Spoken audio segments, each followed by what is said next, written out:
Bonjour, aujourd'hui j'avais envie de vous faire un partage autour de l'estime de soi et de la valeur que l'on se donne. Alors je commence tout de suite. Régulièrement, je reçois en consultation des personnes, des femmes notamment, qui manquent d'estime de soi. Ces femmes n'ont pas confiance en elles, mais cela va bien au-delà de cette confiance en soi. Elles manquent cruellement d'estime de soi, de conscience de leur valeur et encore plus largement d'amour pour elles-mêmes. Ainsi, je vous partage un petit témoignage de consultation. L'autre jour, j'étais avec A, une femme avec laquelle nous avons réussi à tirer le fil du nœud qui nous menait à la compréhension de sa dépression. Nous avons clairement identifié que A avait toujours vécu en faisant beaucoup de choses pour les autres. Son mari, ses enfants, ses parents, ses collègues, ses élèves, énormément, dévouée aux autres. Deux événements fondateurs de son enfance l'ont amenée à construire cette stratégie égotique pour se sentir aimée. Elle avait intégré que pour être aimée, il fallait qu'elle soit utile et pour être utile, qu'il fallait qu'elle fasse énormément de choses et qu'elle se rende presque indispensable. Elle ne sait pas faire autrement. Si elle se sent inutile, elle sombre dans la dépression, c'est ce qui se passe actuellement pour elle, car son système de croyance est si bien ancré en elle qu'elle imagine que les gens ne l'aiment vraiment que parce qu'elle est utile. Alors, nombreuses sont les personnes à vivre selon cette croyance pour différentes raisons.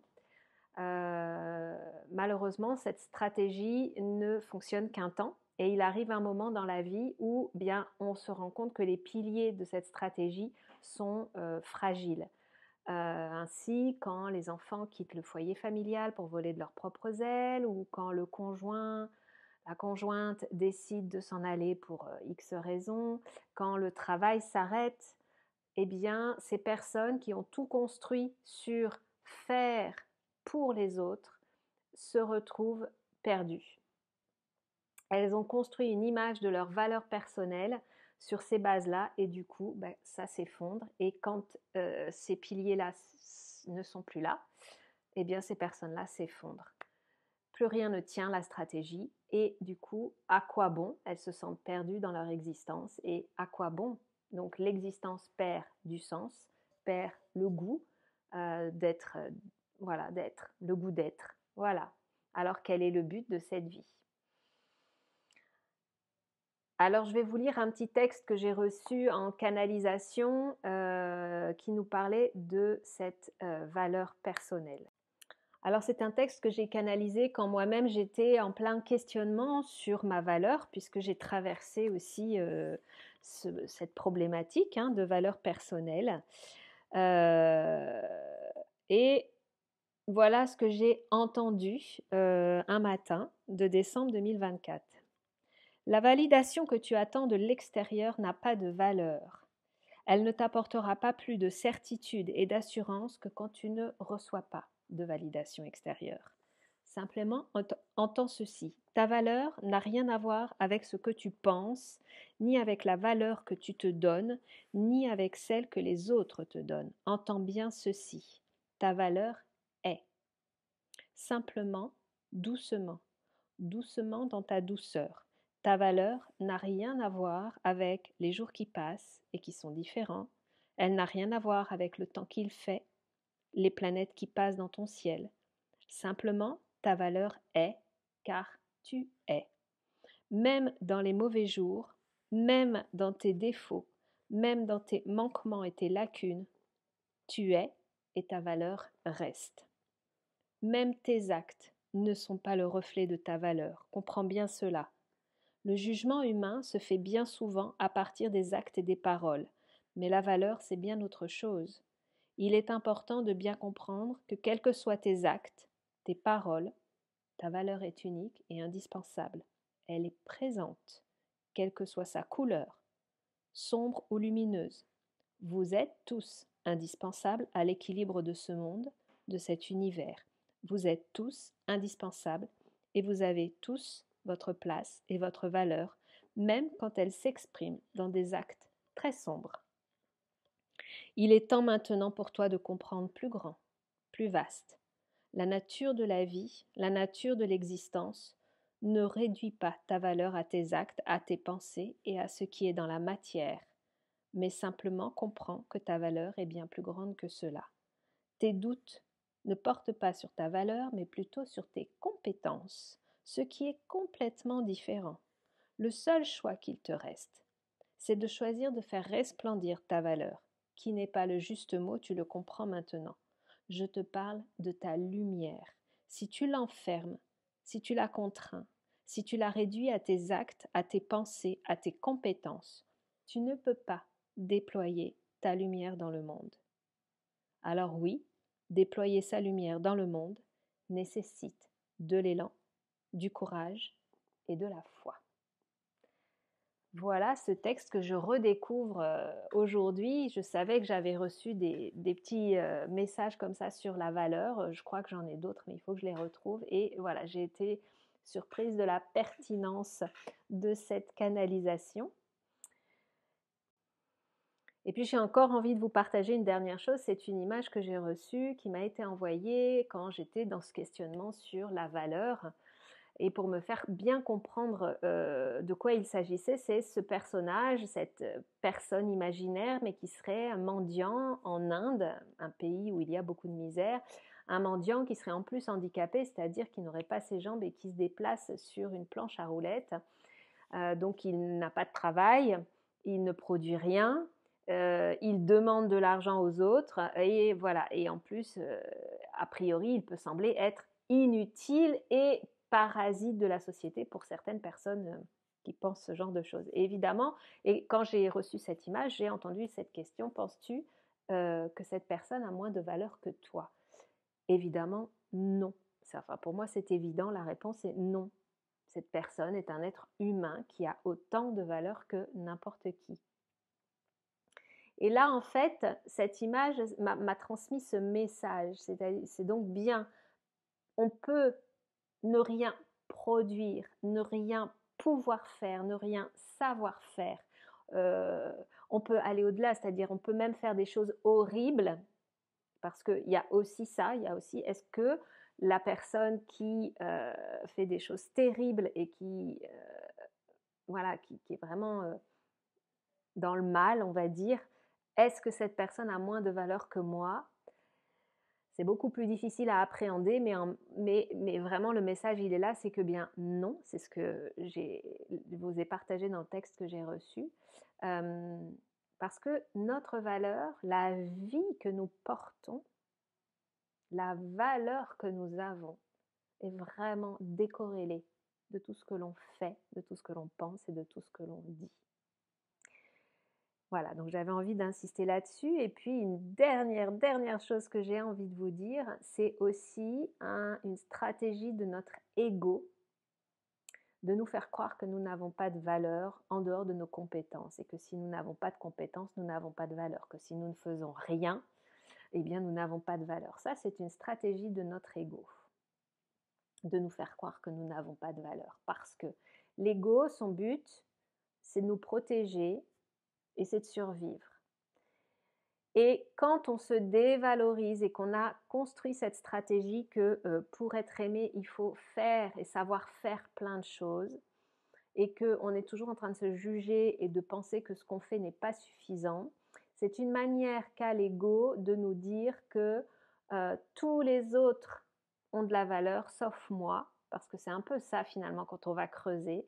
C'est tous les autres, oui, j'ai bien conscience que tous les autres ont de la valeur, mais moi, j'en ai moins que les autres. Et ça voudrait dire que nous sommes la seule personne sur Terre à ne pas avoir de valeur.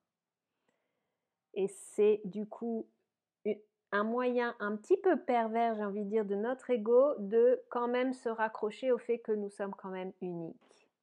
Et c'est ça. C'est pervers parce que c'est toxique. Notre unicité est là reliée à quelque chose de très négatif. Or, j'ai envie de dire que ce conditionnement qu'on a acquis au cours de notre enfance, au cours de notre évolution, eh bien, il faut vraiment qu'on s'en débarrasse parce que c'est nocif pour notre bonne santé mentale et même physique. Donc, soyez bien conscients que votre valeur, elle est parce que vous existez, point. De la même manière que la valeur de la pâquerette ne se discute pas. D'ailleurs, elle ne se pose pas la question. Elle ne se compare pas à l'autre pâquerette en se demandant si elle est meilleure, si elle a plus de valeur, si elle est plus jolie, si elle est plus... Voilà.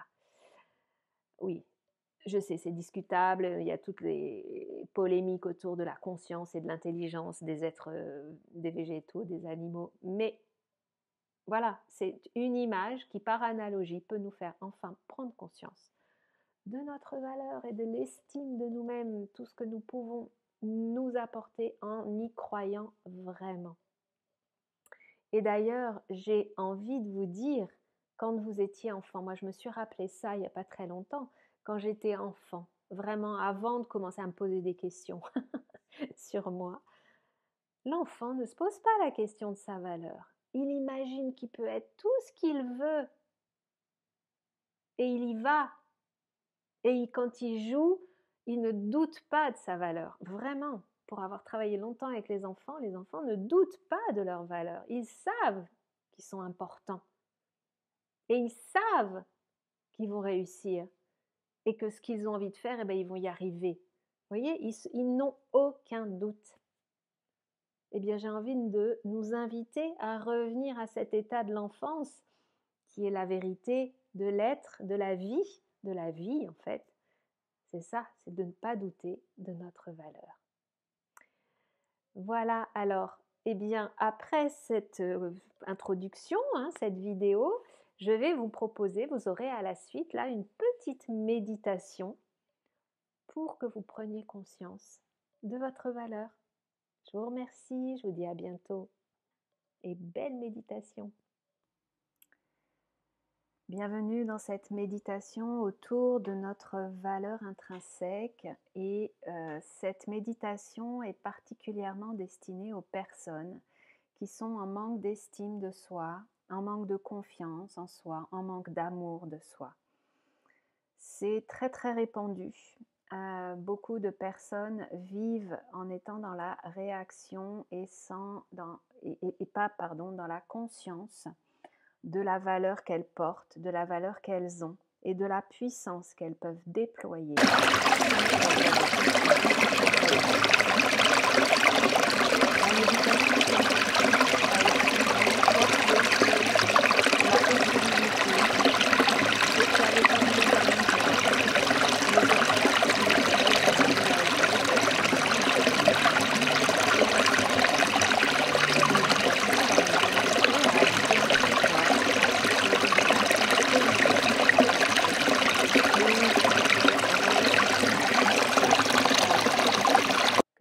Faire grandir. C'est-à-dire, c'est pas faire grandir la valeur, c'est simplement prendre conscience de notre valeur. Elle va aussi nous permettre, cette méditation, de faire le lien entre nos croyances et notre corps. Quand vous serez prêt, je vous invite à vous installer dans un endroit calme où vous ne serez pas dérangé. Dans un moment où vous avez le temps, où vous n'êtes pas dans l'urgence, dans la presse peut-être de ce qui vous attend après la méditation. Vraiment, prenez ce temps pour vous en vous déposant dans l'instant présent. Prenez le temps de bien vous installer sur votre fauteuil, sur votre canapé, votre lit, si vous avez envie de faire cette méditation allongée, ou sur tout autre endroit, dans tout autre endroit et toute autre assise qui vous convient.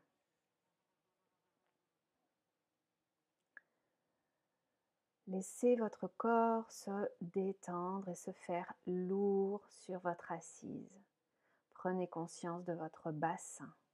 Prenez conscience de votre colonne vertébrale, de vos jambes, de vos cuisses, du poids de vos pieds sur le sol.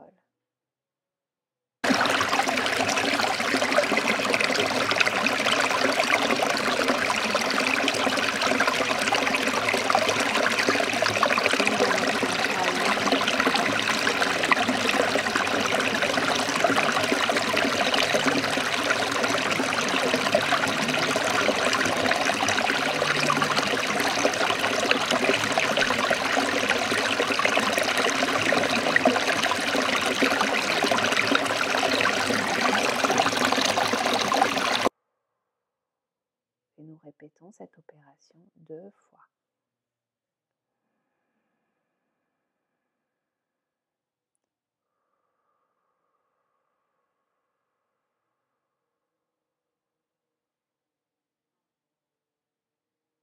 Et enfin une dernière fois.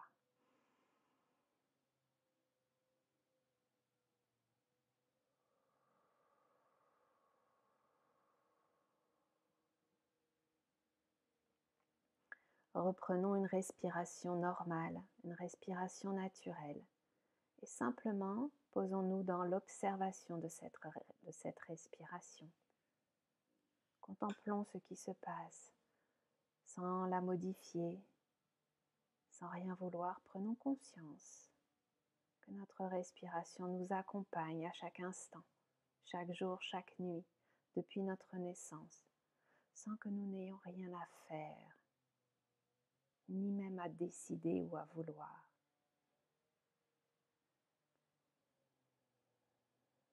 Rendons-nous présentes à l'air frais qui entre dans nos narines, à l'air tiède qui en ressort. Prenons conscience du va-et-vient de notre respiration dans notre poitrine, dans notre cage thoracique, dans notre ventre.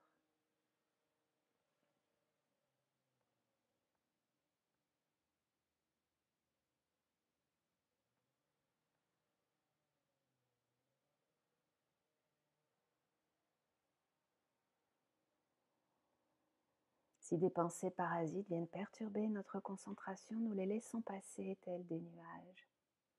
C'est normal. Notre mental, notre esprit est toujours en activité. Donc laissons passer les idées, les pensées.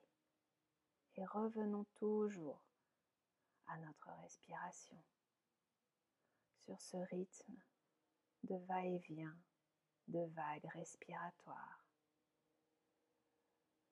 dans la conscience du corps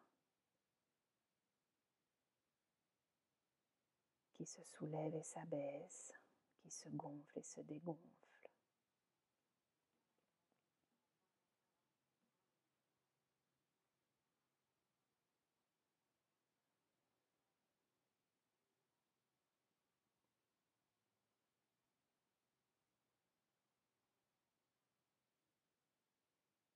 Puis laissons la respiration en arrière-plan.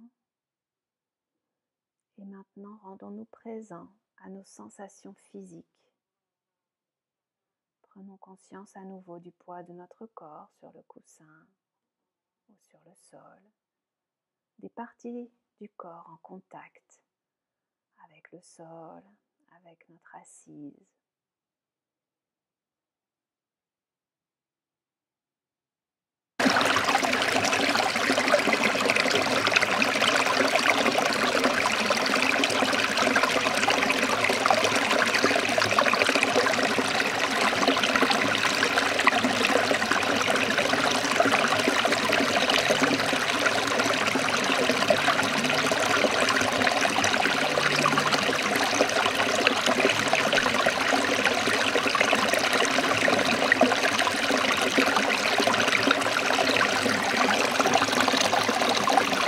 Se relâcher.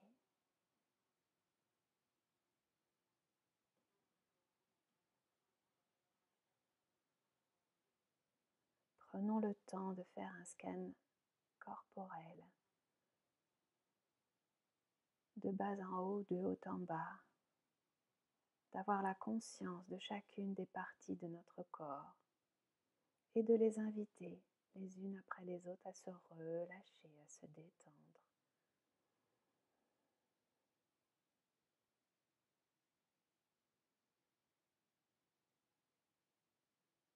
Puis quand nous avons fait 2 ou 3 allers-retours, de haut en bas, de bas en haut, posons notre présence à l'intérieur de notre corps, dans notre centre, entre la poitrine et le plexus solaire, au milieu de la poitrine.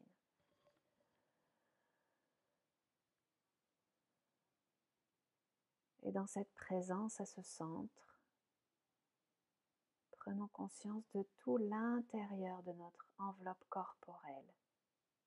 Et à nouveau, procédons à ce balayage en parcourant de l'intérieur l'ensemble du corps.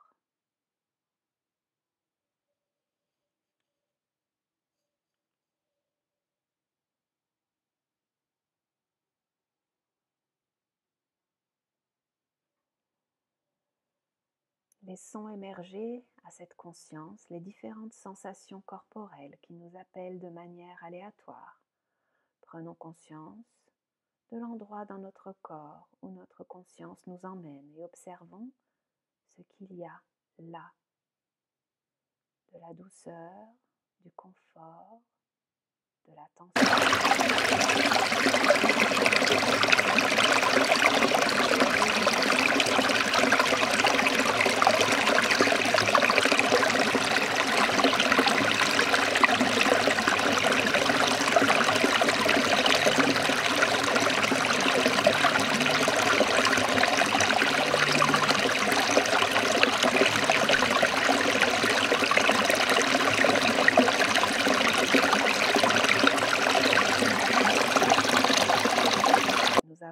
balayer plusieurs fois l'intérieur de notre corps. Posons notre présence au niveau de notre cœur. Peut-être le sentons-nous les battements, peut-être pas. Peut-être prenons-nous conscience de sa forme, de son poids, de sa présence.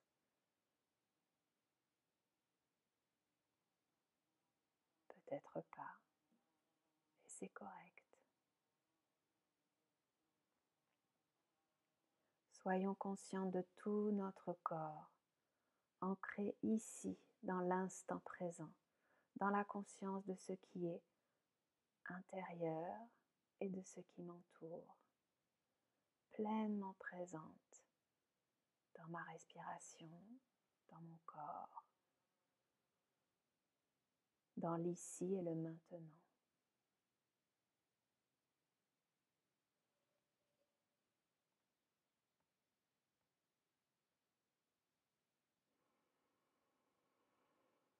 Si l'esprit s'échappe, ne nous jugeons pas, revenons simplement dans notre corps, à l'instant présent, dans la douceur.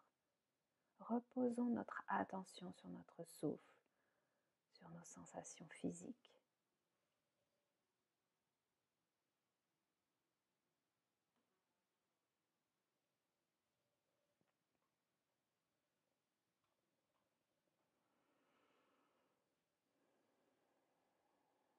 Puis nous laissons en arrière-plan la respiration, les sensations physiques. Revenons dans notre cœur et nous allons visualiser.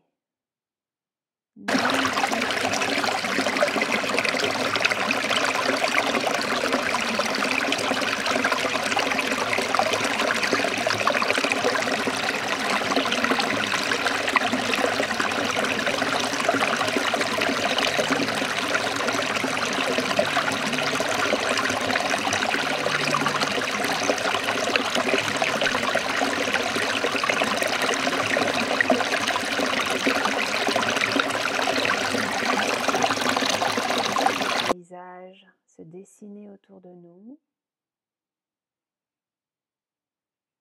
peut-être un chemin de forêt, peut-être une ruelle de ville, et simplement ressentons cette mendiante que nous avons à l'intérieur de nous. Visualisons-la, ressentons-la. Comment sommes-nous habillés? Que ressentons-nous comme émotion?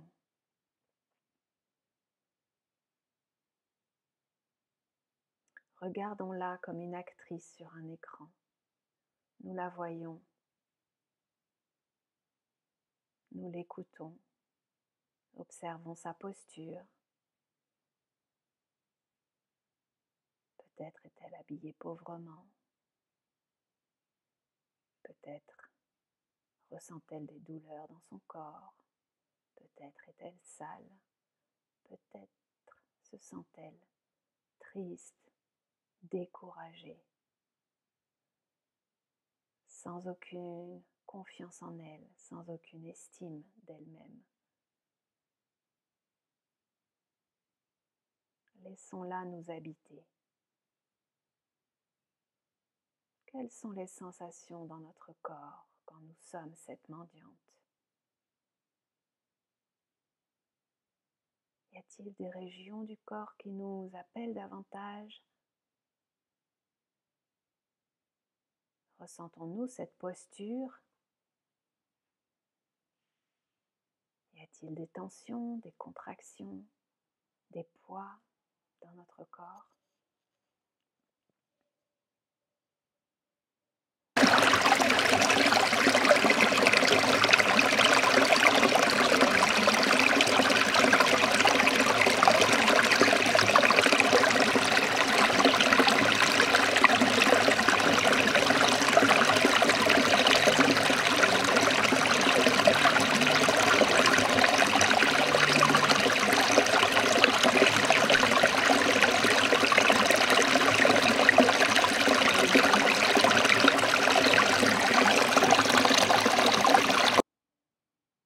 Sa vie est-elle inutile?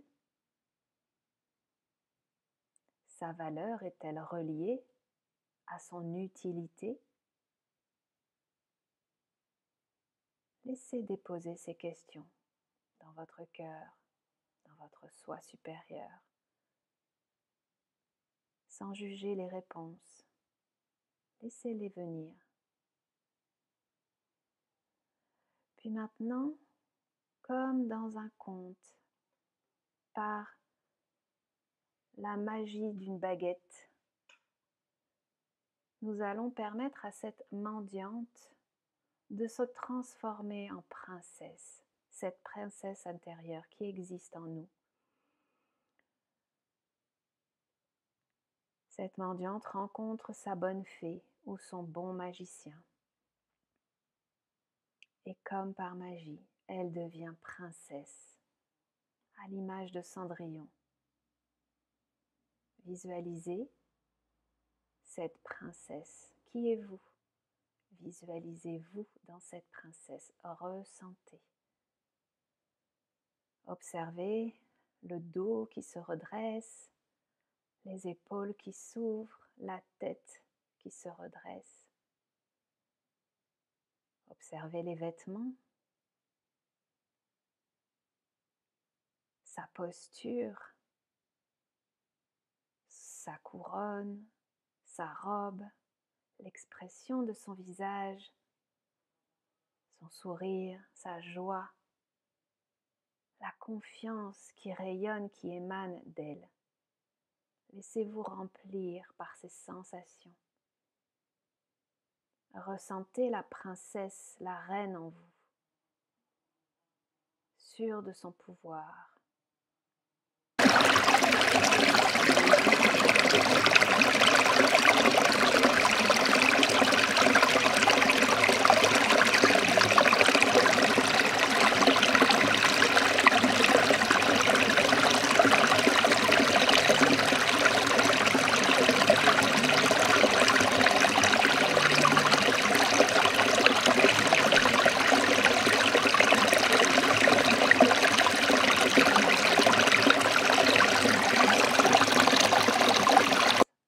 De pouvoir, de puissance, de confiance.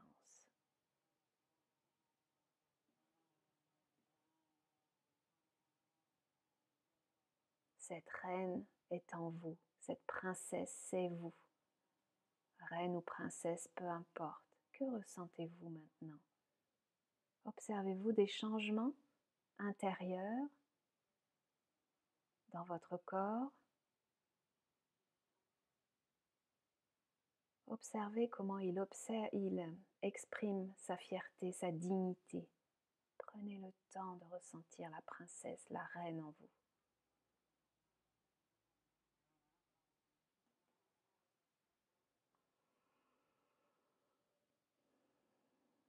Prenez conscience de la possibilité que vous avez de choisir entre la princesse reine ou la mendiante, qui ne tient qu'à vos prisons mentales, vos barrières, vos croyances, de faire le choix d'être cette reine, cette princesse. Car cette puissance que vous ressentez aujourd'hui est toujours là, toujours accessible, toujours présente.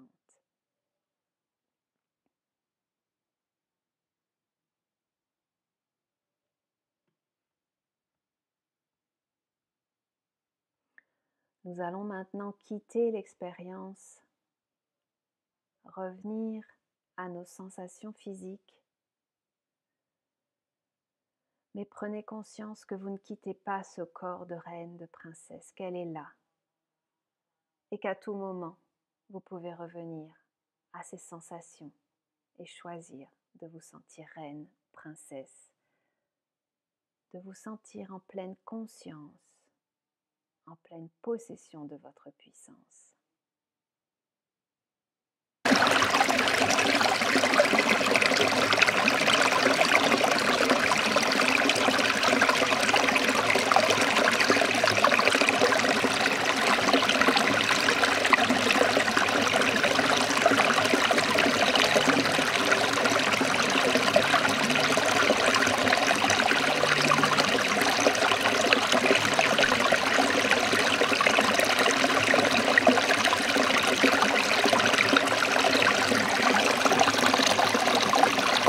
Pour accéder, pour préparer